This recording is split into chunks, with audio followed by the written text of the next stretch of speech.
그렇게 해도 안 떨어져요. 집값. 더불어민주당 이렇게 써 있는 사진입니다. 변화, 그 이상의 변화라고 하지만 저게 지금 보이는 게 민주당이 아닙니다. 두 번째 사진 보여주시죠. 시작했어요? 네. 그렇게 해도 안 떨어져요. 집값이라고 하는 사진. 지금 보시면 알겠지만 이렇게 보시는 대로 통합당이 가져다 쓰고 있습니다. 참 뻔뻔하게 짝이 없는 사람들입니다. 파란색이 좋으면 좋다고 좀 가져다 써도 되지만 이렇게 누군가의 말꼬투리를 잡는 거 참 한심한 일입니다. 시청자 여러분 안녕하십니까? 오늘 민생 정경 유착 3회 시작하겠습니다. 두 장의 사진을 먼저 보여드리는 걸로 시작을 했습니다. 저는 이걸 서슴없이 백드롭 폐악질 이제 하다가 누군가 모멸감을 주는 걸 그렇게 갖다 썼다라고 하는 거. 대놓고 해서 안 될 정치에 금도가 있다면 통합당은 이걸 벗어났다고 할 수 있습니다. 오늘 민생 정경 유착, 경제 안 좋은 암적으로 동원하는 정치가 어떻게 이용되는지 이 문제부터 이야기를 해보도록 하겠습니다. 오늘도 변함없이 두 분의 최고의 패널 모셨습니다. 먼저 안진걸 소장님부터 인사해 주시죠. 네, 안녕하십니까. 민생경제 살리기에 좀 더 매진해야겠다고 다짐하고 있는 안진걸입니다. 반갑습니다. 네, 안진걸 민생경제연구소장님 나오셨습니다. 자, 김현정 소장님도 인사해 주시죠. 예, 안녕하세요. 시청자 여러분. 사연대연구소장 김현정입니다. 좀 전에 진행자가 멘트한 것처럼 오늘 미래통합당 비대위원회 그 벽걸이로 그 더불어민주당의 당색을 바탕으로 해서 진성준 의원이 집값 떨어지지 않는다라는 그런 멘트를 걷다가 넣어놓고 비아냥거리 듯한 그런 모습들을 보았습니다. 그 미래통합당은 연일 7.10 정부의 부동산 정책이 마치 모든 국민들에게 세금 폭탄을 안겨줄 것처럼 정치 쟁점하면서 공세를 하고 있습니다. 그러나 우리의 관심은 어느 정치 세력이, 정치 집단이 조금 더 민생을 챙기고 서민과 노동자를 위한 가치를 가지고 정책을 펼치는 데 대해서 냉정하게 저희가 잘 살펴봐야 됩니다. 오늘 민생 정경유착 1시간 동안 다양한 민생 현안 가지고 우리 애청자분과 함께 하도록 하겠습니다. 네, 고맙습니다. 자, 이 김현정 소장님 누군지 잘 모르시는 분들 많으실 것 같아요. 저희가 참고자료 사진을 하나 마련했습니다. 그 사진 좀 부탁드리겠습니다. 평택 지역에 계신 분들은 잘 아실 텐데 저희가 이 사진을 뽑은 이유가 딱 하나 있습니다. 죄송하고 감사합니다. 평택 발전을 위해서 노력하겠습니다 하셨는데 평택만 계셔서는 안 되는 거죠. 사실 저 때 굉장히 안타깝게 떨어지지 않았어요? 그렇죠. 네, 1900표 차이 1.5% 떨어졌습니다. 네, 그래도 이거 보면 가슴 아프시죠? 저 사진을 또 왜 갑자기. 저희가 이렇게 보여드리는 게 이게 뭔가 좀 끌어올라야 저렇게 뻔뻔한 통합당 애들이 평택을 앞으로 망치게 두실 거 아니잖아요. 그럼 저희 쪽에서 지지자를 많이 구하셔야 돼요. 예. 그리고 이 대부분의 분들이 저희 프로그램을 아시겠지만 제가 경제 프로그램을 라디오에서 5년 하면서 배운 게 딱 하나 있습니다. 사람들이 경제를 별로 안 좋아합니다. 사람들이 좋아하는 건 돈 좋아합니다. 돈 버는 방법 설명하면 재테크, 미래투자 이렇게 보고 두 번째 요즘 관심이 있는 일자리 늘리기에 관련된 겁니다. 저희는 민생과 관련돼서 경제를 얼마나 순수하지 못하게 정치가 망치고 있느냐를 중심으로 한 주에 한 3-4가지 주제를 가지고 설명을 드리도록 할 겁니다. 저희 준비 오늘 되게 많이 했거든요. 오늘 첫 번째 나왔던 그 사진 진성준 의원 얘기부터 언제 해보죠? 어느 분 먼저 말씀하실까요? 예, 그 시작할 때 우리 김현정 우분투 사연대 연구소장님 말씀 많이 하니까 듣기 좋네요. 보기 좋고요. 여러분, 김현정 차기 당선자, 예. 별명이 차기 당선자입니다. 낙선자가 아닙니다. 많이 응원해 주시고요. 평택에서 요즘 제가 저녁에 좀 뵙고 싶어서 연락하면 다 평택에서 항상 일을 하고 계시더라고요. 네. 그래서 한 지역위원회를 정말 풀뿌리 민주정체 모범으로 만들고 계신 것 같습니다. 박수 많이 보내주십시오. 저는 오늘 그 미래통합당의 그 파란 현수막 아주 비열한 행위라고 생각합니다. 예를 들면, 누구나 예를 들면 실언을 할 수 있는데, 만약에 그게 실언이었는데 그걸 악용하는 것도 이제 문제가 되잖아요. 악의적 실언이 아니라, 예를 들면, 그러니까 뭐랄까, 표현이 잘못 나온 경우도 있지 않습니까? 우리가 네. 토론하다 보면.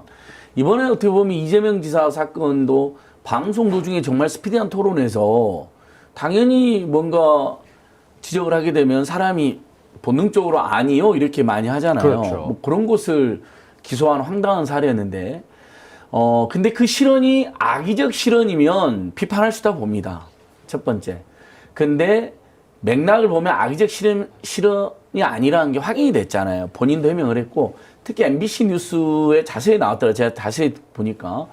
김연아 의원이 방송 끝나고 집값이 막 떨어지면 이렇게 막 전방위적인 대책을 내놔가지고 집값이 떨어지고 특히 폭락하면 그 집에는 대부분 금융 대출이 껴있는 경우가 많고 또 건설회사들이 부동산 회사들이나 건설 관련 이해관계인들이 그 주택 공급으로 먹고 사는 경우가 많은데 어쩔 것이냐는 식으로 큰일 난다라는 식으로 이야기를 한 거 아닙니까? 집값이 막 떨어지면 국가 경제 부담되잖아요. 특히 이제 중요한 건 대출을 막이죠. 많이 끼고 집을 사신 그렇죠. 하우스푸어들 같은 경우도 굉장한 곤란함에 빠지게 되니까 그걸 지적하니까 제가 봐도 거기에 대해서 굉장히 약간은 힘들어한 표정으로 말씀하신 것처럼 김연아 전 의원님 말씀하신 것처럼 그렇게 폭락하지 않습니다. 쉽게 떨어지지 않습니다. 그렇게 경제 부담을 주는 선까지는 안 됩니다. 그러나 어쨌든 지금처럼 막 집값이 올라가고 이런 건 문제가 있기 때문에 투기자산 변제라는 것은 어쨌든 집값을 보합세로 잡던 일정한 하향 안정세로 하던 그런 정책이 필요합니다라는 걸 이야기하는 게 저는 그렇게 맥락이 보여지더라고요. 그리고 저만 그런 줄 알았는데 MBC 뉴스도 자세히 그렇게 나왔어요. 다 예. 막을 빼놓으니까 집값이 막 떨어지면 부담되잖아요. 막 떨어지지 않아야 하는데 그 막자만 걷어내니까 내용이 예. 정부의 부동산 정책으로 집값은 떨어지지 않는다. 그렇게 왜곡의 프레임. 맞습니다. 그러니까 실언이라 하더라도 악의적 실언이면 비판해야 되지만 들어보니까 그것은 표현 어떤 한정된 조건에서 표현이 자세히 구체적으로 안 된 건데 그걸 악용하는 것은 정치도의나 사회상규도 어긋나고요. 첫 번째. 근데 역으로 두 번째 보면, 예. 맥락으로도 그런 맥락이 아니라는 게 확인이 맞아요. 됐으면 오늘 상대당 로고색에 상대당 의원이 한 일종의 어떻게 말하면 방송에 꺼져 있는 거로 알고 이야기한 게 나가서 큰 곤욕을 치르신 분을 악용하는 그런 비열한 짓은 하면 안 된다고 봅니다. 선거 때 이런 식의 프레임들 많이 짜죠. 남의 말 갖다 예. 왜곡하는 거. 예, 맞습니다. 그 전체적인 맥락을 빼고 아주 유리한 것만 편집해가지고 악의적으로 악용하는 경우가 많이 있는데 이번에도 전형적인, 그러니까 근데 저는 국민들이 이렇게 어리석지 않다고 보거든요. 초등학교 수준도 안 되는 것 같아요. 그러니까 뭐냐면 딱 봐도 부동산 투기를 근절하고 불로소득을 최대한 줄여서 서민들이 실수요자, 실거주자의 주거 환경을 주거 조건을 이렇게 좋게 하겠다라는 게 이번 710 부동산 대책의 핵심인데 마치 이렇게 하면 부동산 집값이 폭락해서 모든 그 실주거자, 실수요자들조차도 다 피해를 볼 것이다라는 식의 그런 프레임을 짜갖고 지금 국민들을 호도하고 있는 거잖아요. 그래서 오늘 저희가 프레임을 제목을 정한 게 문제는 부동산 투기꾼들이야 라고 제가 제목을 붙였어요. 그렇습니다. 이유가 투기한 사람들, 그러니까 일반적으로 정말 평생 집 한 채 마련하는 게 꿈이야 해서 빚도 없고 아름아름 얻어서 했던 사람들은 예외입니다. 근데 지금 같은 경우 부동산 가격이 막 떨어지지 않아야 경제에 큰 부담 안 돼요라고 했던 말을 자기네들 뒤에 사실 네. 하고 싶은 얘기를 뒤에다 핑크색으로 걸어놨었는데 얘들이 급해서 진성준 의원 말을 이렇게 가져다 썼다는 거. 진성준 의원 안 그래도 지명도가 충분한 분인데 적극 해명 안 하는 게 이럴 때 우리 진보들이 좀 조용하거든요. 어떻게 해야 됩니까? 일단 국민들 생각에는 저쪽 당 잘못한 거 우리도 똑같이 뒤에 좀 박아갖고 야단 쳐줘 이런 마음도 있거든요. 일단은 그 국민들 상당수는 또 이런 마음도 있는 것 같아요. 아니 집값이 폭락하면 또 어때? 집 없는 서민들은 집값 폭락하길 기다리는 분도 많아요. 그다음 투기꾼들 혼나라 그거로. 자기들 은행 대출 엄청 끼고 투기 목적으로 산 사람들 이제 대출 회수 압박 받을 텐데 혼나라 이런 의식도 꽤 있습니다. 그래서 저는 집값이 떨어지는 것이 한국 경제에 그렇게 나쁜 것이냐에 대해서도 사실 꼭 그런 것만은 아닐 거라는 문제의식을 가지고 있지만 근데 이렇게 다만 될 경우 현실적으로 잠깐만 예. 이렇게 될 경우 이럴 때 앉은 걸 집값 크게 떨어져도 문제 없어 이렇게 왜곡되는 거예요. 그렇죠. 그러니까 집값 크게 근데 떨어져야. 제 지인이 라고. 이제 이야기를 하는 거잖아요. 그렇게 주장하는 분도 있었잖아요. 예전에 경작지구에도 있었고 선대인 경제연구소장도 있었고. 네. 그래서 집을 투기사서 사면 집값이 폭락하게 되면 문제가 되니까 그러지 말라고 주의를 주고 애정 어린 비판하신 분도 있었는데 저 역시 집 없는 서민 입장에서는 그런 여론이 있다. 댓글 보면 집값 폭락해야 된다는 분들 꽤 있어요. 그런데 다만 지금 어쨌든 진성준 의원님이랑 저는 마음은 똑같은 것 같아요. 투기 목적이든 아니면 여러 그 하우스푸어 실거주 목적이든 대출 끼고 집을 사신 분들이 많이 있고 주택을 담보로 해갖고 대출해주는 은행권들이 많이 있습니다. 네. 근데 집값 폭락했을 때 그것이 가져다주는 큰 충격이 있는 건 사실이거든요. 근데 우리가 어떤 경제 정책을 펼쳐나가고 경제 현상을 해석할 때 갑자기 어떤 국민 중에 상당수나 거기에다 은행까지 껴 있는데 망할 정도로 또는 엄청난 고통을 받을 정도의 충격을 주는 정책은 우리가 좀 피하면서도 더 이 부동산 투기도 근절하고 부동산 집이 너무 비싸가지고 절망하는 서민들이나 청년들의 문제도 해결하는 좀 더 부드러운 방식, 우리가 그래서 연착륙이라고 하잖아요. 저도 연착륙으로 가야 된다고 생각합니다. 자, 여기서 네. 중요한 거 잠깐만 정리할게. 이게 모르시는 분들이 공중파에서 이렇게 얘기해서 늘 어려워요. 저 그거 안 하려고. 그러니까 지금 얼핏 봤을 때 집값이 한 3억 하던 집인데 이 집을 대출 한 1억 정도 받아 샀어요. 근데 그렇게 되는 이 집값이 2억으로 떨어진다. 그러면 손해본다. 어떤 저쪽 김현호 박사 얘기는 1억 정도로 떨어지면 야 대출하면 깡통이야 이런 식으로 겁주는 건데 우리나라에 그렇게 떨어질 확률은 일단은 없습니다. 그리고 만약에 그런 일이 떨어진다고 해도 노무현 때 이미 LTV, DTV 뭐 이런 걸 해놨기 때문에 금융권에도 여파가 없습니다. 그런데 그걸 갖고 말장난들 치고 있는 거거든요.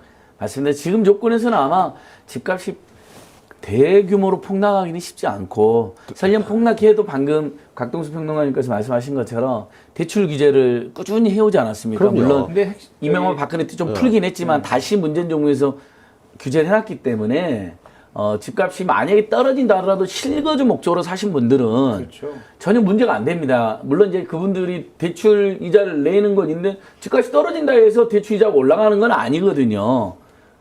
분명한 이명박 정부 때하고 지금 그 정부 때하고의 부동산 정책의 기조가 분명히 무엇인지 우리 확인할 필요가 있는데 네. 이명박 정부 때는 다 아시듯이 그 경기 부양책으로 부동산 정책을 쓴 거란 말이죠. 그럼요. 그때 LTV, DTI 다 규제 풀어주고 빚내서 집 사라고 막 하지 않았어요? 그럼요. 그렇게 근데 그래야 된다고 그래서 그랬죠. 부동산 문제가 되게 문제가 됐고 전세 대란 일어나고 막 그런 문제들이 생겨났었거든요. 근데 지금 정부의 정책은 좀 전에 우리 안정걸 소장이 이제 집값 폭등이나 이런 얘기들 잠깐 했지만 지금 이 문재인 정부의 7.10 부동산 대책을 비롯해서 기관에 쭉 했던 부동산 정책의 일관된 기준은 다주택자하고 단기 매매를 통해서 이렇게 불로소득을 얻으려는 사람들을 핀셋으로 찍어서 그 사람들에 대해서 과세를 세게 함으로 인해서 그 투기를 근절하겠다는 게 핵심이거든요. 그래서 투기꾼 잡겠다. 예, 1주택자이고 실거주자 같은 경우에는 이 정책으로 인해서 불이익 당하는 게 전혀 없거든요. 그런데도 괜히 세금 더 낸다고 걱정하는 거죠. 예, 그럼에도 불구하고 또 그렇게 함으로 인해서 그런 다주택자들의 가중되는 세부담을 혹시나 임차인들, 전월세 살고 있는 서민들에게 전가시킬까봐 보완대국으로 임대차 3법 또 다시 이제 입법을 좀 하고 있는 중이고 거기에다 그것도 더 부족하게 보완을 하기 위해서 또 임대차 2법까지 그래서 표준 임대료제랑 임대차 분쟁 조정을 강화하는 그 내용까지 들어가 있는 것이거든요. 네. 그래서 어려워요. 잠깐만요. 예. 제가 이 프로그램 진행을 맡은 이유를 다시 한번 알려드리겠습니다. 예. 개총수님 저쪽에 계신데 그대로 얘기를 하자면 동수 형이 선생님이 이거 맡아요. 안일걸 소장 말을 못 끊겠어. 난 못 끊어. 근데 잘 끊으시다 하세요. 뭐 이렇게 됐으니까 제 역할이 끊는 거예요. 그리고 요즘은 사실은 말 거의 안 맞아요. 하잖아요. 아니, 제가 흐름하는 제가 요즘- 사실은 네. 소장님도 말씀하시는 게 두 분이 다 너무 정통적으로 방송하세요. 여기 유튜브에요. 조금 더 날것으로 얘기해 주셨으면 지금 말씀하시면서 임대차 무슨 법도 있고 이렇게 얘기하면 사람들 어려워 이렇게 접하시는 거예요. 예전에 수준이 상당히 높은 걸로 알고 있는데 알아요. 아는데 그것까지 했는 거에서 직접적으로 그러니까 지금 진성준 의원이 말한 것 자체가 집값이 폭락하지 않을 거다라는 얘기 그냥 거기에 대해서 사실적인 얘기를 한 거잖아요. 예. 집값이 그렇게 쉽게 폭락하지 않을 것이고 또 집값이 폭락한다고 해서 한국적인 큰 영향을 끼칠 거라고 기우를 하고 공격을 하는 것인데 그걸 공격하는 거죠. 예, 그럴 상황도 아니라는 것이라고 맞아요. 이야기를 한 겁니다. 경제엔 부담이 안 다만 된다. 지금 좀 더 쉽게 이야기하잖아요. 부동산 투기 세력이 한 집당 예를 들면 예외적으로 두 채를 가지고 있는 경우는 우리가 투기 목적 아닌 경우도 있습니다. 그럼요. 예를 들면 주말 부부도 있을 수 있고 또 부모님을 모시고 살다가 부모님이 시골 어디 집으로 오나니까 시골 집을 사드리고 서울 사는데 명의는 아들 명의로 있다든지 그런 언젠가 경우 어차피 있죠. 상속받아야 예. 되니까 뭐 여러 가지 목적으로 이런 경우도 있지 않을까. 그래서 1가구 2주택 중에 투기 목적 외인 경우를 제외하고 최소한 2가구 이상 3가구, 4가구, 5가구는 투기 목적이 분명하잖아요. 그럼요. 그럼 거기에 종부세를 엄청 때리게 되면 결국은 내가 가지고 있는 소득보다 세금이 훨씬 많아지면 당연히 집을 내놓게 되고 그럼 공급이 늘어납니까? 그린벨트를 풀어서 공급량을 늘리자 원하는 논란도 없어지는 거잖아요. 근데 방금 이제 김현정 소장 이야기한 것은 그렇게 했을 때 분명히 지금 세입자들 공포를 또 부추깁니다. 조중동이나 한국경제 같은 신문이. 건물주들이 이제 세입자들한테 다 그 세부담을 전가할 거다. 임대료를 폭등시킬 거다. 세입자도 죽어난다. 이렇게 겁을 주면서 또 원래 이 정책의 적극 세입자들을 흔들고 있는 거예요. 근데 바로 그것 때문에 전월세를 지금 현재 존속 중인 전월세에도 전월세를 폭등시키지 못하게 전월세 상한제를 적용한다는 겁니다. 7월달, 네. 8월달에. 그러면 세입자 여러분들은 걱정 안 하셔도 되는 거죠. 건물주의 세금이 올라간다고 해서 전월세를 폭등을 못 시키는 거고, 아 그럼 건물주가 나가라면 어떡하죠? 내년 계약 만료인데. 그래서 그 계약 연장을 6년 안팎까지 할 수 있는 계약갱신 청구권도 도입된다는 거니까 저는 이 땅의 세입자들이 딱 걱정할 필요는 없다. 전혀. 다만 7, 8월에 이 법이 통과되지 않게 미래통합당이 굉장히 반대를 할 텐데 적절했어요. 그 부분을 저희가 우리 국민적 여론으로 그다음에 1가구 1주택 정도로 투기 없는 세상에서 살려고 하는 상식적인 집주인들까지 합세해서 제압을 하자는 거죠. 왜냐하면 1가구 1주택 가진 분들 중에는 집값이 오른 걸 반대하는 분이 많습니다. 꼭 종부세 대상이 아니어도 재산세가 올라가게 되거든요. 그렇게 되면요. 그럼 세금 막 올라가고 관리비 막 나오는 거에 대한 부담 가지는 1가구 1주택 실거주자는 많아요. 결국 이분들까지 우리가 연대해서 지금의 집값이 마구 뛰고 투기를 하고 이걸 근절하자는 데는 저는 집주인하고 세입자들의 동맹이 가능하다. 이렇게 네. 보고 있습니다. 구현하면은 실제로 그 다주택자 비율이 0.4%밖에 안 돼요. 전체 국민의. 2주택 이상 다주택자. 그리고 종부세 대상인 사람은 1%밖에 안 되거든요. 그 사람들에 대해서 그 사람들이 불로소득하는 거에 대해서 그 세금 강하게 매기겠다는 게 정부 정책의 취지이기 때문에 1주택자나 실거주자는 아무 적이 없거든요. 다만 이제 공시지가를 좀 현실화시키는 측면이 있잖아요. 그래서 내년도에 70% 수준인 거를 75% 정도로 올린다는 거거든요. 그거에 따른 그 세부담이 약간 인상되는 건 있지만 그거는 뭐 당연히 그전에도 쭉 이어왔던 흐름들이거든요. 그래서 저는 이번에 그 정부의 부동산 정책의 그 뭐랄까 기조를 좀 세 가지 정도로 요약하면 이런 것 같아요. 살 집은 살 수 있게, 그리고 안 살 집은 살 수 없게, 그리고 집은 살기 위해서 사는 것이다. 이거를 국민들에게 명확하게 인식시켜주고 그 정부의 부동산 정책이 앞으로 제가 지난번에도 말씀드렸지만 이게 성공적으로 하기 위해서는 지금 710 대책이 대단히 그 유효적절하고 되게 대단히 많은 내용들을 담고 있거든요. 문제는 이런 것들이 정말 그 정부에서 그 일일비지 않고 추진할 것이다라는 신뢰를 국민들한테 주는 것이 이 정책의 성공이 달려 있다고 저는 생각해요. 끊어야 될 사람이 두 사람이라는 게 방금 확인이 됐습니다. 자, 제가 지금 이렇게 얘기를 하는 이유가 딱 하나예요. 지금 1%밖에 없다 그러면 대한민국 국민이 한 5천만 잡으면 50만 명이 다주택자란 얘기죠. 그럼 이들이 기업체의 다주택자는 0.4%. 0.4%. 예. 그러면은 지금 올라야 될 게 1% 대상으로 돼 있는 그 집을 갖고 있는 가구 수에서 전체 1% 정도만 세금을 더 내야 되는데 지금 이 난리가 난 이유는 이들이 결국 화풀이를 할 거다. 그래서 전월세를 올리거나 그렇죠. 그렇게 될 거다. 그걸 막아내는 법이 있으면 되는데 그게 포함이 돼 있는 거죠. 그렇죠. 710에. 그런데 왜들 이렇게 난리를 치냐. 이거는 아무래도 조중동하고 친한 사람들이 그쪽을 집어넣어서 야 니들 이러면 우리만 큰일 나는 게 아니라 너희도 큰일 나. 이렇게 얘기해서 그 난리가 지금 나는 거 부추기고 있는 거죠. 맞습니다. 그러니까 결국 이 정책의 동력은 아까 다시 한번 말씀드렸지만 국민 대다수를 차지하고 있는 일단 국민의 집이 없는 45% 정도의 무주택 서민들하고요. 우리 국민 전체에서. 그다음에 집은 있지만 대다수가 1가구 1주택이란 말입니다. 1가구 1주택 입장에서는 아까 이분들 우리가 한번 1가구 1주택이든 무주택 서민의 입장에서 생각해 보자고요. 국민들. 집값이 폭락을 해도 큰 문제는 아닙니다. 어차피 거기서 계속 살 거니까. 그렇잖아요. 그리고 오히려 재산세가 떨어지니까 좋아할 수도 있습니다. 다만 집값이 폭락했을 때 투기 목적으로 대출을 잔뜩 끼고 여러 채를 가지고 있는 사람들, 그걸 팔아가지고 시세 차익을 내고 대출을 해소하려고, 갚으려고 했던 사람들은 낭패에 걸리고, 네. 그 사람들 혹시 그렇게 못 해가지고 은행 대출을 못 갚게 되면 은행들도 부실해질까봐 은행권이 난리가 나는 이 문제가 있기 때문에 어쨌든 이런 경착륙은 피해서 연착륙으로 가자는 게 많은 전문가들의 생각이고 저도 거기에 동의를 한다는 겁니다. 일단 지금 냉정하게 맞습니다. 일가주택이나 그 다음에 무주택 서민 입장에서는 집값 폭락에도 큰 문제가 없어요. 사실은. 근데 워낙 한국 경제가 다양한 이해관계가 있는데 우리는 문제가 없다 하더라도 누군가가 또 어쨌든 큰 고통을 받고 금융권의 이익까지 생기면 안 되니까 연착륙으로 우리 사회가 지금 저는 합의가 됐다고 보는데 그 연착륙을 가는 것까지도 이렇게 막 극렬하게 국민 1, 2%만 내는 세금을 전 국민이 마치 세금 폭탄인 것처럼 세입자까지 죽어날 것처럼 선동하는 세력들이 있다는 거죠. 그게 저희가 정경유착을 네. 붙인 게 지난번 종부세 할 때 우리 이거 비슷하게 겪지 않았어요? 사실 종부세 처음 도입할 때도 경제 다 망친다 그러지 않았어요?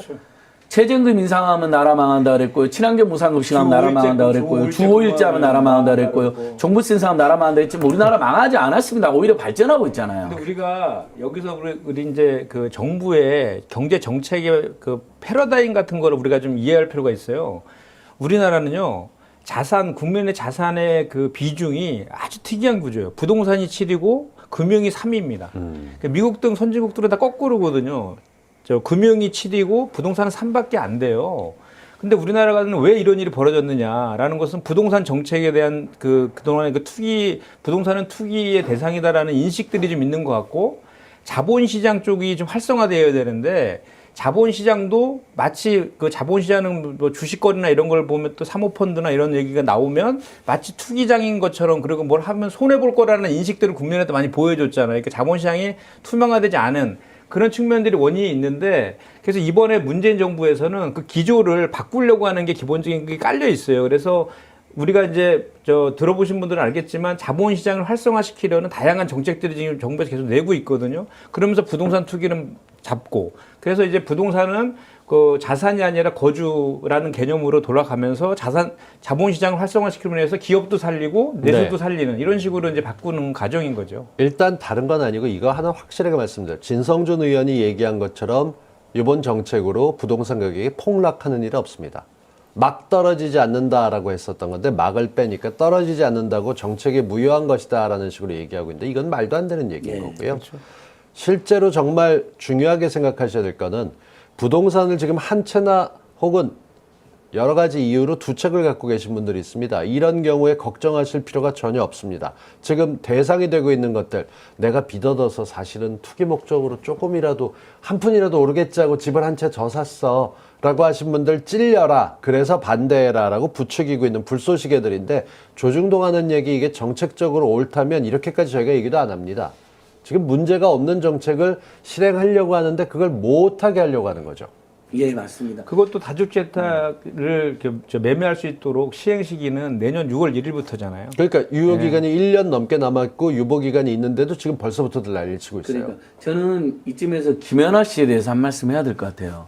각동수 평론가님 맨날 방송할 때도 패널로 잘 알죠, 저도. 예. 주택산업연구원이었나요? 건설산업연구원 쪽으로 주로 건설 공급자, 그러니까 부동산 대기업들, 건설 대기업들 입장을 반영하고 그랬는데, 본인이 그 100분 토론 끝나고 본인이 진성준 의원한테 핀잔 주듯이 이야기를 해서 진성준 의원이 그건 아니고라고 이야기한 맥락을 본인은 알고 있잖아요. 김연아 전 의원은. 그러면 예를 들면 최소한 같이 토론하다 벌어진 문제이고, 본인이 방송 후에 한 이야기에 대해서 김성준 의원이 심드렁하게, 그렇지만 상대방 이야기를 하니까 답을 해주는 과정에서 생긴 문제면, 김연아 전 의원이 진성준 의원 말뜻은 아무래도 집값 자체가 하향안정화 된다는 취지는 아니었다. 에이. 내가 집값 폭락하면 큰일 난다, 한국 경제에서. 어쨌든 여러 연쇄 사슬이 있어서. 그러니까 진성준 의원이 그렇게는 안 떨어져요. 집값이 그렇게 어떻게 폭락을 합니까? 쉽게. 요런 취지로 이야기한 거라고 김연아 의원이 말을 해줘야 되는 거죠. 저는 만약에 제가 어디 토론회에서 새누리당이든 미래통합당이든 미래통합당이든 뭐 자유통곡당이든 만나갖고 그런 이야기 있었다. 근데 맥락이 분명히 예를 들면 그런 실언이나 그런 의도가 아니었다면 저는 증명해 줄 것 같아요. 최소한 그 부분. 근데 지금 역으로 생각하면 김연아 의원은 집이 공식적으로 나온 것만 4채 있으시죠. 그것도 강남 쪽에. 그리고 지금 그분들은 왜 이렇게 집이 많습니까? 미래통합당 그분들은 돈도 의원님들은? 많고 집도 많아요. 그리고 자기가 토론했던 거에서 40%가 다주택자더라고요. 40%. 그거는 정말 대단합니다. 절반 가까이가. 그러면서 자기가 비대위원이고 지금 의원 떨어지고 난 다음에 김종인 대표가 걷어서 비대위원 하고 있거든요. 자기 말에 뒤에 올라가서 끌어냈다니까 누군가를 감싸는 건 저는 안 소장님 이럴 때 너무 실망스러워요. 우리의 보배가 왜 김연아 박사의 그런 인간성을 제가 박사라고 호칭 붙이는 것도 불만 있으신 분들 계실 텐데 김연아 전 연구원 전 의원이 지금 이렇게 자기 말까지 끌어다 백드롭에 갖다 집어넣은 거는 본격적으로 그냥 프레임을 씌워서 문재인 정부 부동산 정책에 실력 없다라는 걸로 프레임을 씌우기 위한 장난질이죠. 이거를 창피해서 우리 같으면 고개 숙이고 못 들고 나와요. 양심불량이고 정말 최소한의 상도위가 이렇게까지 없어져야 되는 겁니다. 아니 이럴 때 여러분들 실망하셔야 됩니다. 안 소장이 이렇게 통합당에 통곡당이라고 얘기하고 뭐 통닭당이라고 얘기하지만 인간적이지 않아요. 그들은. 저는 그 정당의 해체를 위해서 30년 투쟁해온 사람으로서 그러니까 그 인간이 정당의 아닌 거야. 본질 너무 잘 알지만 또 개개 의원의 최소한의 양심과 선의를 가끔은 기대해 보는데 제가 잘못했습니다. 네. 급 사과드립니다. 제가 잘못했습니다. 거기는 사람이라면 제가 도저히 안 할 것들을 하고 있는 거죠. 그렇게 백드롭에 갖다 집어넣고 정도면은 정말 이건 폐악질이라고 봐야 될 것 같은데. 네, 맞습니다. 정말. 그러게요. 참 정치를 희화화시키는 것 같기도 하고 안타깝습니다. 그런 거 보면. 그러니까 지금 사실은 이제 7.10 부동산 대책이 그 다주택자나 저 부동산을 통해서 불로소득 얻는 그런 것들에 대해서 강화시키는 내용이 들어가 있기 때문에 그리고 실거주자를 위한 대책도 있거든요. 이제 그리고 주택 공급과 관련된 내용들이 있거든요. 그래서 이제 양질의 주택을 얼마만큼 공급해 주느냐가 사실은 이 정책의 성패에 아주 중요한 부분 중에 하나라는 생각이 들어요. 우리나라가 부동산으로 1년에 불로소득이 무려 400조가 넘는다고 합니다. 그 400조의 불로소득을 다른 그 경제 주체로 이렇게 선순환시키면 얼마나 대한민국 경제가 살아나고 내수도 살아나고 서민들 지금 말씀하신 거에 답이 나와요. 400조 불로소득 올리는 거 하는데 서민들도 얼마 먹겠죠. 근데 제가 볼 때 못해도 한 390조 정도는 전문 투기꾼들이 먹을 거예요. 그렇습니다. 그럼 그들이 그 수익을 뺏기려고 그러는데 가만히 자 가져가슈 이렇게 하는 게 오히려 이상한 거죠. 그들은 자기네 수익 지키려고 발악을 할 거니까 정말 그렇게 나간다 보시면 될 것 10억 같고. 집값이 올랐는데 종부세 1,000만 원 올리는 걸 반대하는 겁니다. 어떻게 보면요.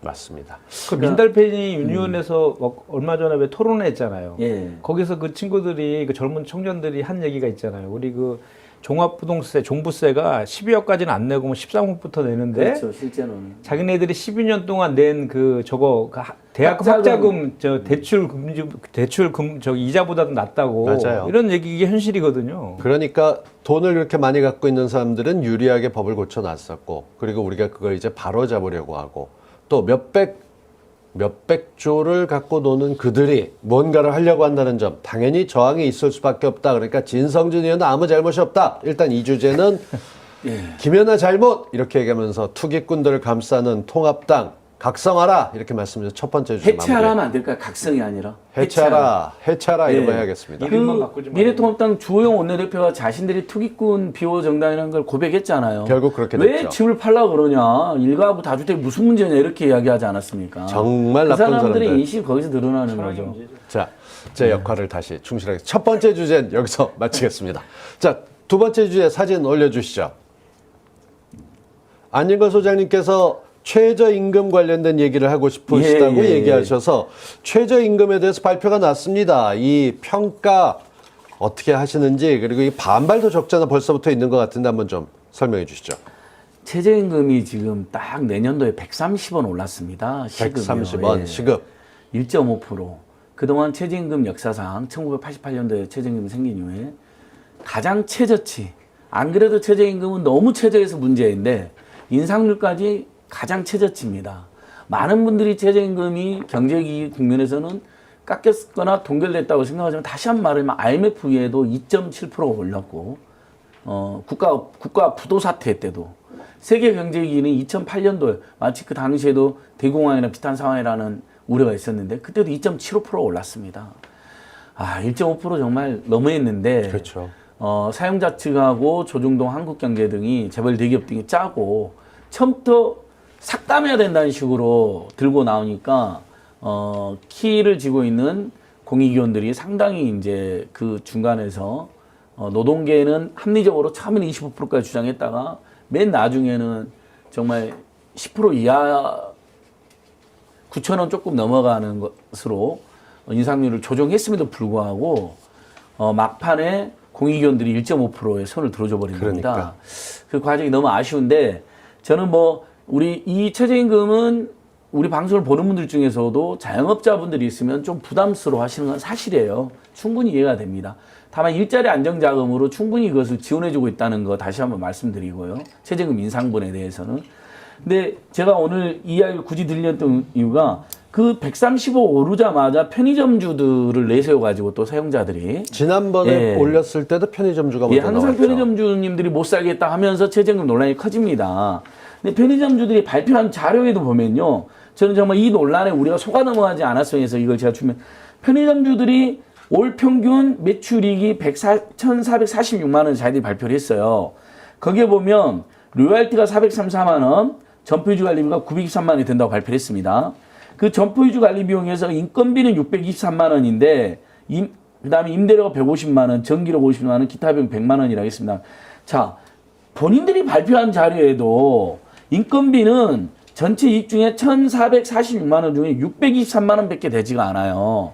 근데 로열티 434만 원, 임대료 150만 원, 전기료 50만 원 하면 600만 원이잖아요. 아니 임대료 전기료 합치면 200만 원, 기타 비용 100만 원 하면 300만 원에 로열티 434만 원 합치면 734만 원이 쉽게 말해서 인건비로는 600만 원만 빠져나가고 730만 원은 본사의 로열티로 435만 원이 그 다음에 건물재 임대료하고 전기료로 200만 원이 나간다고 본인들도 인정을 했어요.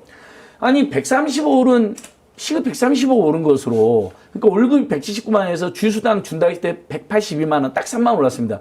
주휴수당을 안 주는 경우에는 월급이 150만 원대입니다. 근데 요즘 편의점주들께서 주 15시간 이야기하면 주휴수당을 줘야 되니까 14시간 이하로 쪼개서 많이 고용합니다. 맞아요. 네. 그러니까 실제 월급 150만 원, 주휴수당 주면 182만 원으로 3만 원 오른 3만 원 오른 것 때문에 사업을 못 한다라고 이렇게 외쳐야 될 상황인지 물론 최저임금 그 자체도 못 줄 만할 정도로 어려운 중소형이나 편의점주들이 계십니다. 저는 그분들의 사정은 제가 충분히 이해가 되는데 그분들 발표한 자료에도 오히려 더 많이 나가는 돈은 로열티, 그러니까 본사가 떼간 로열티인데 참고로 여러분 재벌 대기업 편의점 본사들이 로열티가 35%를 먼저 떼갑니다. 올 매출 1,000만 원이면 350만 원 떼가 버리는 겁니다.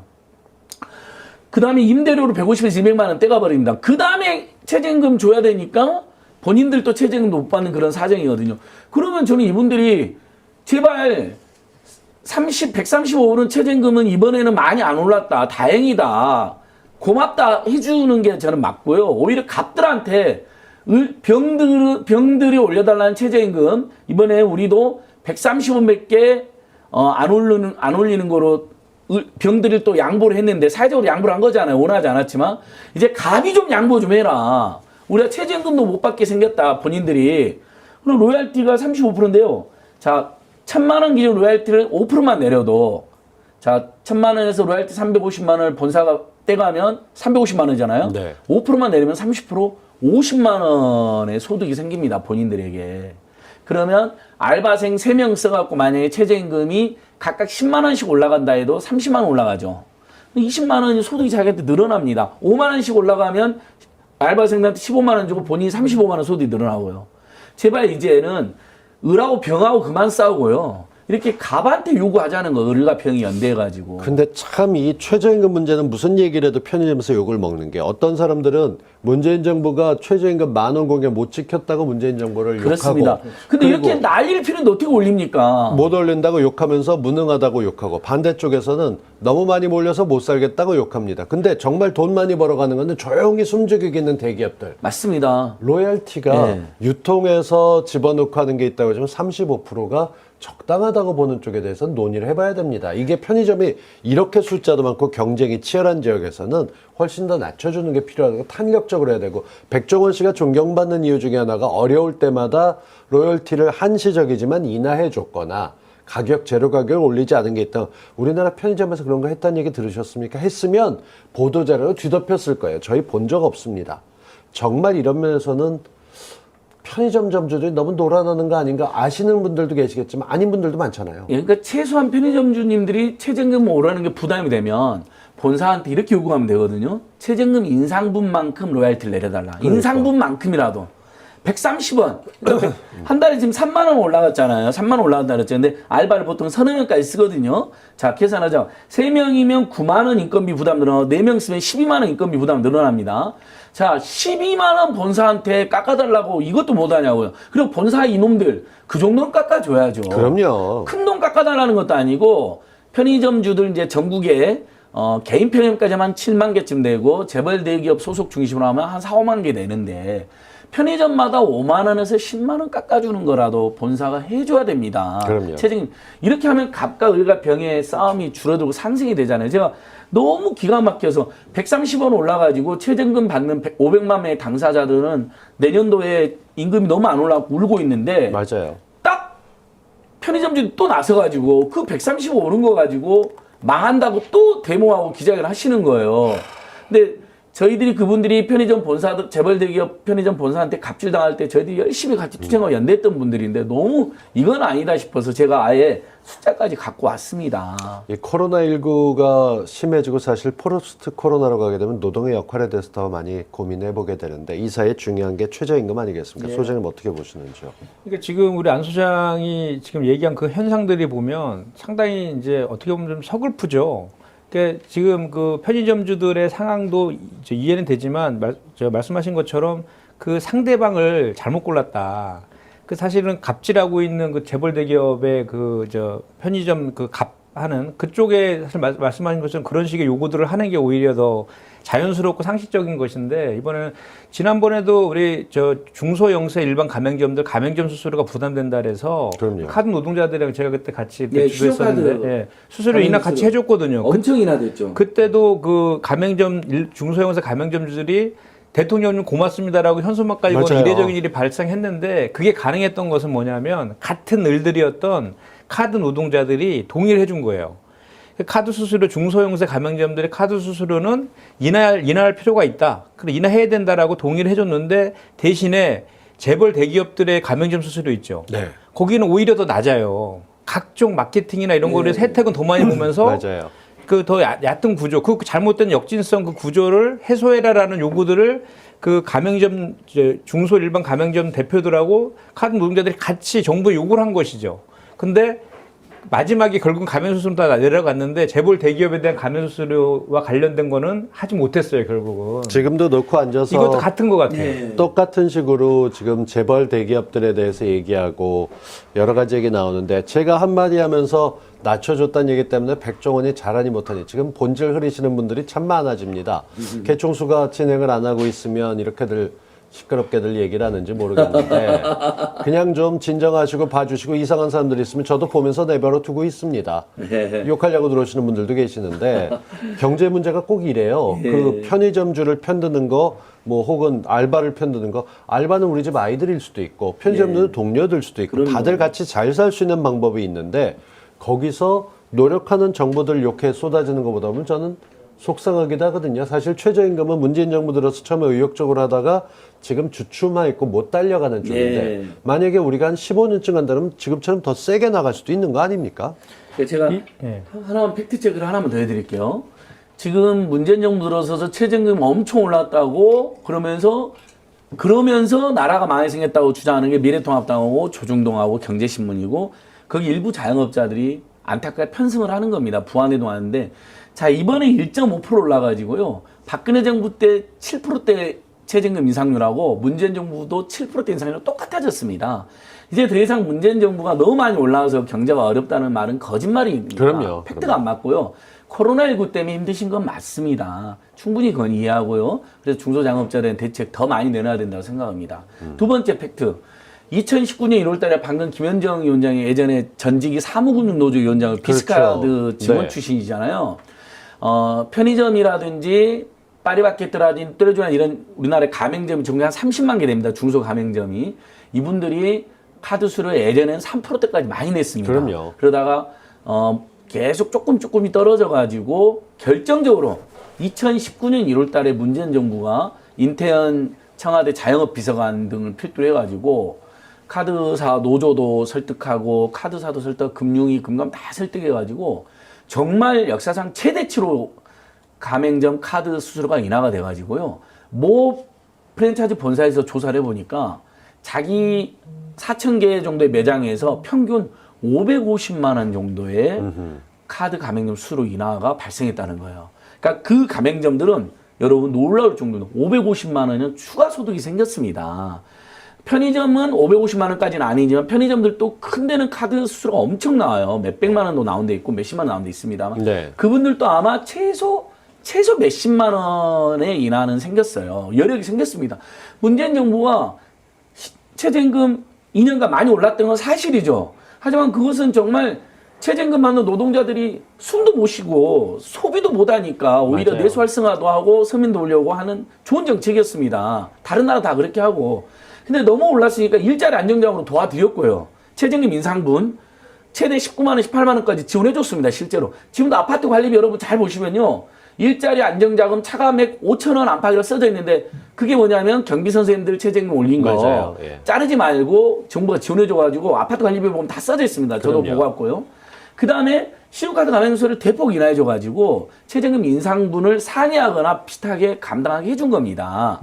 그러면 정말 이번에 130원에 대해서는 우리도 의리지만 병들도 너무 안 됐다.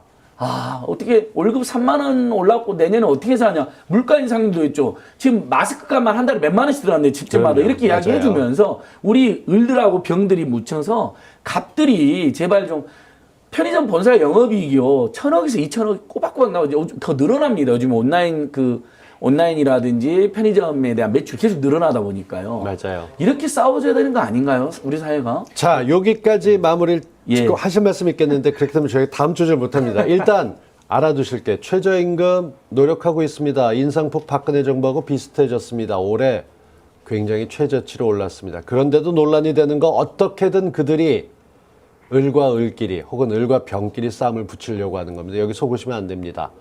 아쉽죠. 한 5% 인상해서 9천 몇백 원, 만 원대까지 접근했으면 좋겠다 하지만 지금은 멈춰설 때라는 점, 여기에 대해서 늘 뒤쪽에 대기업들이 로열티 많이 가져가는 게 문제가 있다는 점도 기억해 주시면 좋겠습니다. 두 번째 주제 여기까지 진행하겠습니다. 자, 다음 주제 사진 같이 볼까요? 택배 없는 날 국민행동 제안이라고 나와 있습니다. 요즘 택배 없는 삶이 어땠는지, 세상에 제일 가까운 건 사랑하는 사람이 방문해 주는 게 아니라 택배 오는 것이다, 이런 농담도 예. 있을 정도인데, 택배 없는 날에 국민행동 제안이라 저렇게 얘기했던 거, 아직 낯선 분들도 있으실 테고 한 달여 시간이 있으니까 이게 무슨 얘기인가 좀 해주시죠. 예, 그 택배 노동자들 이렇게 집에서 기다리다 보면 띵동 하고 나가면 정말 딱 물건만 두고 나가거나 아니면 이제 등기 같은 경우는 이제 이렇게 우체국에서는 가능하죠. 뛰어나가잖아요. 그러니까 등기 하시는 분 우체국 집배원들이나 아니면 일반적인 택배원들이나 하루에 200개, 300개를 날라야 됩니다. 10시간으로 가정해 보시면요. 300개면 2분에 하나씩 날라야 됩니다. 맞습니다. 200개여도 3분에 하나씩 날라야 됩니다. 중간에 점심시간도 있으셔야 되잖아요. 그러니까 밤늦게까지 일하시는 거거든요. 이분들이 토요일까지 일을 해도 택배 물량이 다 소화가 안 되니까 휴가를 못 갑니다. 근데 휴가를 가면 어떻게 되냐면요. 제가 이제 안진걸 택배구역이 있었잖아요. 만약에. 그러면 제가 휴가를 간다 그러면 자영업자니까, 노동자가 자영업자로 되어 있으니까 본인이 다른 자영업자를 데리고 가야 됩니다. 택배 자영업자를. 그러면 이제 우리가 보통 급구에서 사람 쓸 때 월급을 더 줘야 되잖아요. 그럼요. 그래서 2배 정도를 더 준답니다. 3배. 예, 2~3배를. 그러니까 택배 기사님이 일당 날리고, 예를 들면 어머님이 돌아가셨어요. 3일 동안. 3일 상은 치러야 될 거 아니에요. 그럼 3일치 일당 날리고 일당도 못 받을 뻔하면 3일치는 2~3배로 더 줘야 되는 거예요. 이제 김현정 예비 택배원한테 연락해가지고 예를 들면 안진걸이 저분은 배달 잘 못하실 것 배달 같은데. 잘하게 생겼어요. 인상이 좋아가지고. 제가 배달 그러니까 노동자. 그래서 휴식도 못 취하니까 특히 폭염기에는 8월 14, 15, 16 이때는 너무 더워서 잘못하면 일사병이라든지 맞아요. 최근에 택배기사님들이 과로사로 여러분이 계속 숨지고 있거든요. 쉼없이 달리고 뛰어야 되니까 심근경색으로 많이 숨지고 있습니다. 그러니까 제발 폭염기에는 일사병도 조심하고 심근경색 같은 과로사도 조심하게 하루나 이틀이나 3일이라도 쉬게 하자라고 이분들이 피눈물 나게 제안했는데 자, 이거 앞에 예. 정리를 해드려야 될 것 같습니다. 국내 택배 업체들이 28년 만에 최초로 합의를 했습니다. 28년 만입니다.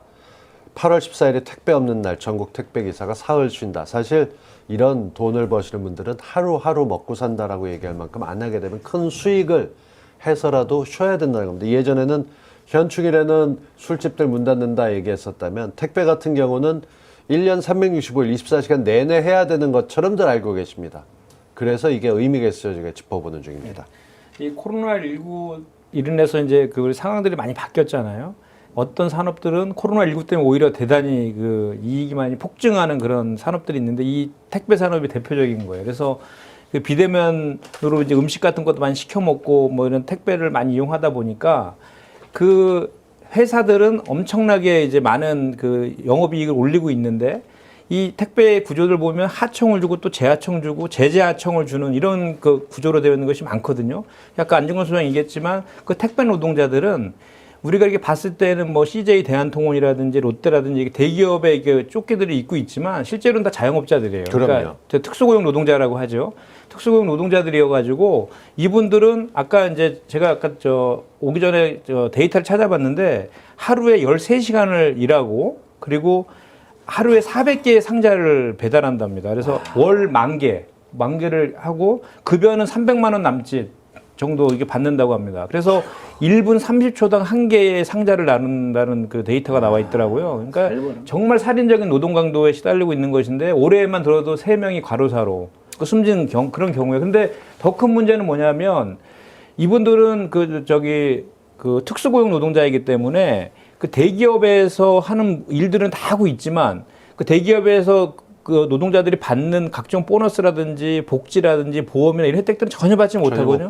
대신 그 배달하는 과정에서 문제가 생긴 그 모든 책임은 또 본인들이 져야 되는 거예요. 제가 오늘 아침에 우리 아파트에 오는 택배차를 봤는데 20kg짜리 쌀 3포대, 예. 그 다음에 2리터짜리 물 6개 들어있는 거를 6개, 그걸 들고 같은 구역에서 몇 분에 하나씩이라고 집어넣게 돼 있는데 그 문 앞에서 이렇게 저렇게 하면서 서로 들고 왔다 갔다 뛰어서 하시는 걸 보면서 저렇게 하다가 발목이라도 삐끗하게 되면 정말 대체해서 쓰는 건 기본인데 자기가 알아서 구해야 되고 그 사람들 갖다 써야 되고 그런데도 쉬지 못하고 있는 거. 이게 편의점도 그렇고 택배도 그렇고 쉬지 못하는 게 제일 힘든 거죠. 그리고 좀 더 또 하나 더 부연해서 말씀드리면 이건 제 경험을 해서 너무나 잘하고 있는데 소위 말하는 이제 킥 서비스 배달 노동자들 그 배달 노동자들이 정말 사고를 많이 내거든요. 그리고 막 진짜 급하게 다니잖아요. 빨리 이제 배달을 해야 되니까. 그런데 그 오토바이 있죠. 오토바이에 대한 보험이 없어요. 보험이 손해율이 너무 높아서 보험 상품도 없을 뿐만 아니라 보험을 들려고 하면 연간 1,800만 원의 보험료를 내야 된다. 보험료만 1,800만 원. 외제차보다 더 보험료가 맞아요. 그런 열악한 노동 환경에 급여도 작은 데다가 모든 책임은 본인들이 지는 이런 구조, 을들이 더 못 살아가는 이런 구조 가는 이런 그 구조 같은 거는 좀 개선시켜야 되는데 그런 것들 다른 건 몰라도 보험업계도 이런 데 뛰어들어서 어떻게든 만들어내야 될 텐데 고의로 사고 낸다. 그건 다릅니다. 배달직도 그렇고 요즘은 운전 업을 하시는 분들도 여러 가지 보험이 많은데 안전장치가 없다는 건 늘 불안하죠. 또 그분들도 또 문제 특수고용 노동자라는 거죠. 그래서 법에 사각지대에 있어요. 그래서 제가 이제 그 사무금융 우분투 재단에서 그 배달 노동자 있죠. 노동자들에게 그 매년 5천만 원씩 그 자차 수리비를 지원해 주는 거를 3년 동안 하는 거를 작년에 협약식을 맺었거든요. 그러므로 인해서 특수고용 노동자들이 이런 인권 사각지대에 있다라는 거를 이제 사회에 각인시켰는데 그거에 대한 이제 효과로 다시 또 고인의 이름이 나와서 그런데 그 서울시장인 문재인 시장께서 그 배달 그 노동자들 있죠. 박원순 시장 죄송합니다. 그 배달 노동자의 노동조합 가입을 허용해 줬어요. 지금 현재 우리 특고 노동자는 노동 상권 인증 안 하고 있잖아요. 그럼요. 근데 서울시에서 해줬습니다. 맞아요. 그게 이제 그런 그 운동의 효과라고 저는 생각하고 그래서 얼마 전 미담도 있어요. 그 얼마 전에 수원시 광교에 있나요? 그 아파트에 있는 그 입주자 대표 회의에서 택배 노동자들 너무 힘드니까 그분들이 간식함을 설치해 줬다고 하더라고요. 와서 이렇게 오면 그 간식도 드시고. 그리고 훈훈한 것도 있는데 이 택배나 킥 서비스 이게 우리나라에만 있는 아주 특이한 제도라고 하잖아요. 성격이 급해가지고 최근에는 뭐 그런 것도 있다고 하더라고요. 월 2,900원을 내면 새벽에 배달을 해준대요. 그럼 반대로 그 새벽에 배달하기 위해서 그 저 택배 노동자들은 밤을 새야 된다는 얘기잖아요. 예. 우리나라에만 있는 특이한 것인데 굳이 새벽에 배달 안 해도 되는데 마치 그렇게 하면 뭔가 그 마케팅 전략인 것이죠. 그러니까 밤에 요즘 새벽 11시 배송이 늘어나고 있어요. 근데 11 급여는 여전히 열악하고. 예. 그러니까 11시 반에 주문하고 밤 11시 맞습니다. 반에 그리고 아침 7시 이전에 예. 도착하고 그러면 주문 받자마자 준비하고 와서 바로 배송 오는 건데 제가 그 TBS TV 민생연구소 진행할 때 그분들 방송했는데 실제 11시 반까지 주문하면 요즘 12시 전에만 주문하는 회사도 있어요. 컬리 뭐 이런 데가 딱 주문되면 그분들 대기하고 있다가 그때부터 분류를 해가지고 밤새 왜냐면 아무튼 무슨 일이 있어도 7시 안에는 도착이 돼야 되는 거예요. 맞아요. 6시나 7시인데 이제 우리가 맞벌이 부부들도 너무 피곤하고 힘드니까 편리해서 이용하는 건 맞는데 정말 우리가 저것까지 이용해야 되나 하는 생각이 들더라고요. 밤새 이 노동을 하게 되면요. 숨도 찰 뿐만 아니라 집 찾기도 힘들고 넘어질 가능성이 더 높고 더 위험하다는 거거든요. 새벽에 그다음에 체류 그렇게 하시는 노동은 분들 그럼요. 발암물질이라는 WHO의 보고 맞습니다. WHO의 발암물질이다. 밤샘 노동하면 안 된다 이런 공고도 있는데 어쨌든 뭐 서비스로 국민들이 서비스 승부하는 것 자체는 무조건 나쁘다 볼 수는 없으니까 하지만 그분들이 안전하게 충분한 휴식을 그리고 제대로 된 처우를 누릴 수 있는 것을 우리가 관심을 가져야 될 것 같아요. 새벽 배송을 이용하지 말자고 제가 함부로 말을 안 할 테니까 그래도 그분들이 숨은 쉬면서 잠시 와서 제가 이렇게 오렌지 주스라도 한 잔 드리고 싶어도 그냥 가시잖아요. 그분들 시간이 그럼요. 없으니까. 그럼요. 2, 3분 안에 날라야 되니까. 대신 그러지 않도록 우리가 신경 쓰고 연대를 하자는 거죠. 지금 말씀하신 것처럼 핵심은 노동상권 보장하고 처우예요. 그 미국 같은 경우에도 새벽에 뭐 쓰레기 청소하는 분은 다 있잖아요. 근데 그분들 연봉 진짜 많이 주거든요. 맞아요. 근데 그렇게 비정규직이나 특수고용 노동자라든지 이렇게 사각지대에 있는 그런 노동자들한테는 훨씬 더 그에 합당한 좋은 최고를 해주면 그런 문제들이 그래도 많이 없어질 것이거든요. 선진국에서 밤낮 얘기하는 게 의사인 부인과 청소부인 남편 둘이 결혼 생활 되느냐 얘기할 때 급여는 오히려 남편이 더 많아요 라는 인터뷰가 자연스럽게 예, 나오는 쪽들이 있습니다. 근데 그거를 본따서가 아니라 지금은 사람이 먼저다 시대를 만들고 있는 중입니다. 이 같이 일하시는 근로자분들 딴 사람들 아닙니다. 우리 주변의 이웃들이고 맞습니다. 함께 보고 저 같은 경우는 이 택배 하시는 분들이 지역마다 오다 보니까 지역에서 자영업자니까 업체는 다른데 같이 와요. 그럼 친숙해질 수밖에 없어요.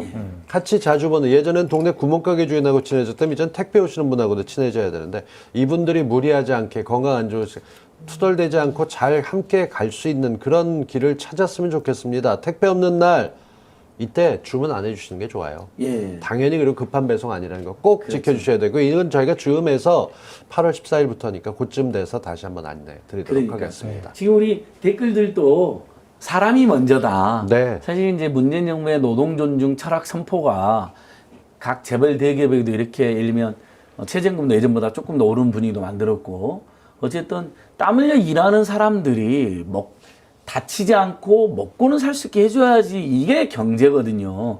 경제가 경세 재민의 준말이잖아요. 그럼요. 세상을 합리적으로 경영하고 백성을 민중을 구제한다는 말이잖아요. 그러니까 저는 정말 노동 존중 선포와 그런 철학이 노조원 급증도 불렀고 양대 노조원 지금 100만 명씩 넘어가고 있잖아요. 그 다음에 특수고용 노동자들의 노조 설립으로 이어지고 있습니다. 택배, 대리기사 여러분 대리사에도 굉장히 열악한 거 아시죠? 대리사도 이제 노동자 활동도 인정이 됐고요. 이런 식으로 가고 있고 택배 없는 날로도 이어졌다. 문재인 정부의 이제 노동 정책에 대한 비판도 꽤 있습니다, 여러분. 뭐 우리가 그런 것들을 부인할 필요는 없다고 보는데요. 그리고 귀담아 들어야 될 비판도 많고요. 하지만 그 와중에도 그래도 하나씩 이렇게 성과를 내는 것은 그럼요. 굉장히 중요한 의미가 있다고 생각합니다. 하찮은 변화가 아닙니다. 아주 중요한 변화입니다. 예, 이런 것들이. 맞아요. 맞고 그 이제 제가 다시 한번 강조하고 싶은 것은 뭐냐면 사회적 그 타협, 사회적 대화의 중요성인데요.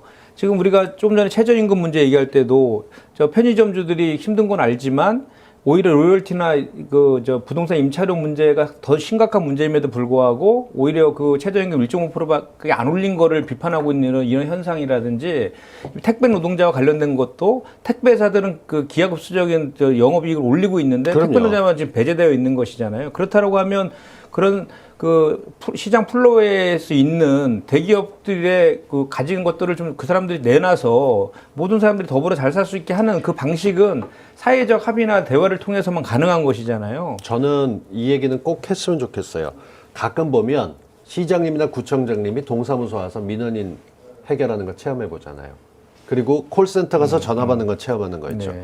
저는 이 홈쇼핑과 그 밖에 물류를 하고 있는 모든 그런 업체들의 대표들을 의무적으로 1년에 한 이틀 정도씩 상반기, 하반기 택배 배달 체험 시켜야 된다 생각합니다. 그렇게 해서 직접 뛰어봐야지 문제가 해결이 될 것이고, 이분들 예전에 화이트 칼라로 창고에서 잘 버벅대는 거 있었다면 택배는 단순합니다. 물건 목적지 받아서 갖다 집어넣고 상하차까지는 바라지도 않아요. 직접 들고 대표님들 쿠팡에 계신 수많은 뭐 김모 대표님서부터 CEO 하시는 분들 하루만 해보시고 나면 요금 조정이 필요하다는 거 뼈저리게 느끼실 겁니다. 제발 좀 한 번이라도 해주셨으면 좋겠습니다. 통계 하나만 제가 우리 애청자 여러분들 위해서 우리나라 현재 택배 노동자들 숫자는 5만 명 정도로 추정되는데, 이제 쿠팡 이런 데까지 막 늘어나니까 실제 막 알바로 하는 분들 아니면 인원이 더 많을 거고요. 두 번째, 택배사들 시장 점유율의 50%는 CJ 대한통운입니다. CJ 대한통운의 특별한 사회적 책임, 얼마 전에 한 분이 또 과로사였는데 제가 시민 여러분과 함께 촉구해 줬으면 좋겠고요. 그럼 CJ 대한통운은 1년에 몇 개의 택배를 나르느냐? 올해 예상치가 16억 개. CJ 대한통운 혼자서 우리 1년에만 16억 개. 네. 16억 개, 그러니까 감이 안 잡힙니다. 16개 아닙니다, 여러분. 16만 개 아닙니다. 16억 개이고, 영업이익 추정치는 지금 3천억이 넘을 것으로 추정이 됩니다. 그러니까 엄청난 돈을 벌고 계십니다. 네, 알겠습니다. 그러면 제발 거기서 자기들에서 일하는 노동자들 다치지 않게, 숨은 쉬고 과로사 당하지 않게 처우 개선을 해줘야 될 거 아닙니까? 알겠습니다. 예. 사람도 더 뽑으면 맞아요. 일자리도 늘어나고 좋잖아요. 네. 예. 저희 한 가지 주제만 마지막으로 아주 짧게 다루고 넘어가겠습니다. 준비했던 주제니까 말씀드렸죠. 저희가 급해서 지금 자꾸 자르는 겁니다. 다음 화면 보여주시죠. 그린벨트 관련된 얘기를 저희가 잠깐이라도 해야 될 것 같아서 그렇습니다. 서울시의 녹지가 생각보다 많습니다. 중심부가 개별이 많이 됐다고 하지만 서울시의 그린벨트 현황을 이렇게 보다 보면 정말 세상이 다르다라는 느낌이 들게 되는데, 이 그린벨트 관련돼서 정부가 그린벨트를 풀라고 압박을 넣었다, 거기에 대해서 시장님이 안 좋은 선택을 했다, 뭐 온갖 루머가 나오고 있습니다. 이거 김윤중 소장님께서 얘기를 좀 풀어주시죠. 예, 일단 결론부터 얘기하면 오늘 그 청와대와 그 총리실에서 주례 회동을 통해 가지고 그린벨트는 해제 안 하는 거로 그러니까요. 명확하게 이제 발표가 됐기 때문에 이럴 그 때 보면 논란은 좋죠. 이제 네. 끝난 것이고요. 오히려 그린벨트 해제로 인해서 크게 부작용이 일어났던 거는 이명박 정부 때가 있었죠. 맞아요. 그 세곡동, 네. 세곡동에 반값 아파트 공급한다고 보금자리 주택 예. 했는데 그게 일반 분양으로 전향되면서 오히려 그 집값이 지금도 막 숲세권이라는 얘기가 나왔잖아요. 그 막 숲이 있는 숲세권. 예, 그래서 막 10억 이상 이제 호가하고 있는 그런 문제점들이 생겼었는데, 실제로 강남에서 그 30km 평방미터인가요? 그 면적 그 정도 된다는데, 거기다 아파트 지어도 최대 10,000가구에서 20,000가구 정도밖에 질 수 없고, 그 진다 하더라도 강남의 집값을 잡는 건 턱없이 부족하다라는 게 전문가들의 대체적인 의견이거든요. 7월에 공급되는 물량만 해도 10,000가구 정도 되니까 그게 사실 많은 거 아니죠. 예. 그래서 그 도시재생, 그래서 저는 사실은 이제 그 우리 박원순 시장님이 했던 그 부동산 정책이 다시 좀 언급을 안 할 수가 없는데, 박원순 시장님은 그 도시재생의 방법으로 그린벨트가 아닌 미래 세대를 위한 그린벨트를 해제시키는 방식이 아니라 공공영구 임대 아파트를 많이 짓겠다라고 했어요. 공공영구 임대 아파트. 보통 선진국들은 한 10% 정도 된다고 하는데 우리나라는 5% 정도라고 합니다. 근데 서울시는 16%를 목표로 해서 공공연구 임대아파트를 계속 지고 있었거든요. 그런데 도시재생의 방법으로 하고 있는 것인데, 도시재생은 말 그대로 좀 시간이 좀 오래 걸리잖아요. 그렇죠. 근데 우리나라의 그 국민들의 조급증 때문에 자꾸 쉽게 가려고 하다 보니까 이제 그 그린벨트나 이런 것들에 대한 얘기도 나오고 있는 것 같은데, 그런 정책적으로 우리도 좀 그 부동산 정책의 방향을 공급 측면에서는 가져가는 게 좋지 않겠느냐는 제가 볼 생각을 해봅니다. 때는 요번에 그린벨트 얘기가 나온 거는 업자들이 그린벨트도 푼댄다라고 하면서 시장을 흔든 거죠. 그렇게 되면은 그 그린벨트 주변에 있는 아파트들도 같이 올라갈 테니까, 그래서 집값 올리려는 부동산 그 업자꾼들은 무슨 수로 해서든 판을 흔들어서 가격을 올릴 요소를 만듭니다.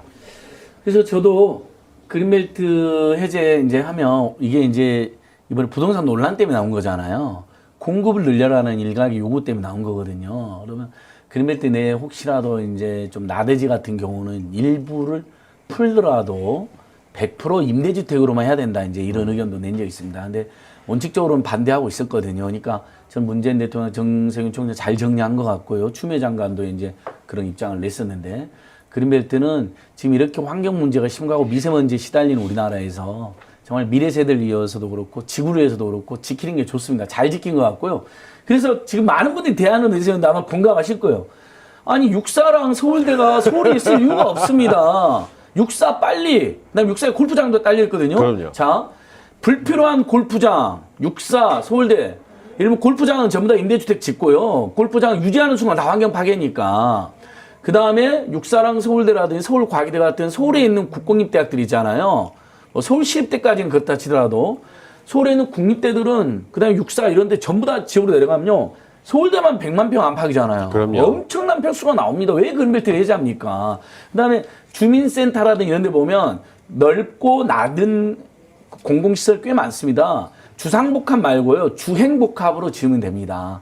2층까지는 행정센터로 하고요. 위에 쭉 올리면 됩니다. 그러면 거기에 그거 역시 청년이나 신혼부부 같은 분들이나 무주택 서민들한테 임대주택을 지어주고 그러면 집 살 필요 없이 다 임대주택 간다 보세요. 그럼 집값 잔이 떨어집니다. 그냥 하나는 공급해서 다주택자들이 종부세 무서워서 내놓게 만들고 그다음에 수요 측면에서는 20년간 살 수 있는 임대주택을 가겠다. 공공임대주택 이렇게 되면 그다음에 근데 밑에 행정시설도 있어요. 서로 입주하려고 하지 않겠어요? 예, 이렇게 가자는 거죠. 부동산에는 그 대마불사를 할 때 기본이 되는 게 버티면 이긴다라는 말이 있습니다. 정부 정책은 언제든 정권이 바뀌면 흔들릴 수 있으니까 그 전까지 버티고 갖고 있으면 이긴다. 문재인 정부가 지금 하려는 거는 앞으로도 민주당이 쭉 정권을 잡을 거라는 신뢰를 보여준다면 얘들도 언제까지 버티지 못합니다. 이자 비용들이 있고 여러 가지 복잡하거든요. 그런 면에서 이 정부가 나서서 그린벨트 관련된 걸 푸는 건 굉장히 기분 좋은 일입니다. 어떤 식이든 지금 이렇게 해서 논란은 더 이상 없다. 못 박았다는 거 기억하시면 좋을 것 같습니다. 지금 별거 안 했는데요. 벌써 1시간 3분 됐어요. 마무리할 때 이거 한 주에 한 번 하는 게 정말 쫓기고 지금 여러 가지 경제 이슈를 했는데 다음부터는 조금 더 타이트하게 갈 거고요. 오늘 마무리하시기 전에 하실 말씀 한마디씩 하시죠. 우리 곽동수 선배님이 진행 잘해 주셔서 너무 고맙고요. 저희가 김현정 소장님과 저희는 주로 발로 뛰던 입장이지 이렇게 이제 방송을 잘 하는 편은 아니거든요. 잘 안 해서 고맙고. 근데 저희 방송 여전히 부족하죠. 애청자 여러분 공부도 더 해오고 또 발로 뛰고 올 건데요. 그래도 저희 방송 보는 와중에 막 이거 뭐라 하죠? 슈퍼챗인가요? 네.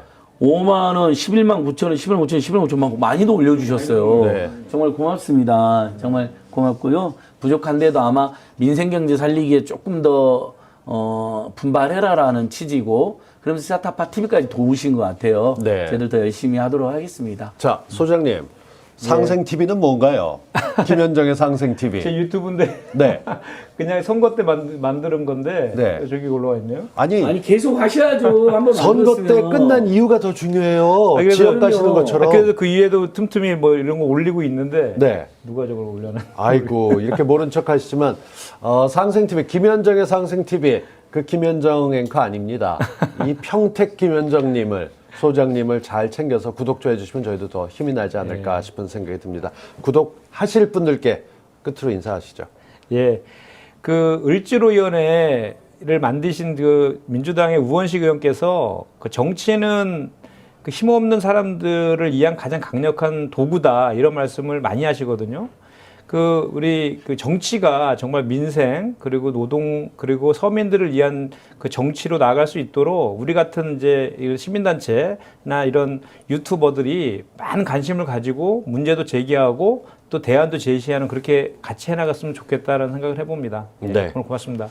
자, 오늘 정세균 국무총리가 중대본 회의를 주재하면서 그런 얘기를 했습니다. 8월 17일 임시공휴일을 검토하자. 집에서 휴가 보내기와 충돌 안 한다라고 얘기했습니다. 광복절 생각하고 뭔가 좀 쉬고 싶은데 사실 저도 요즘 휴가 가고 싶은데요.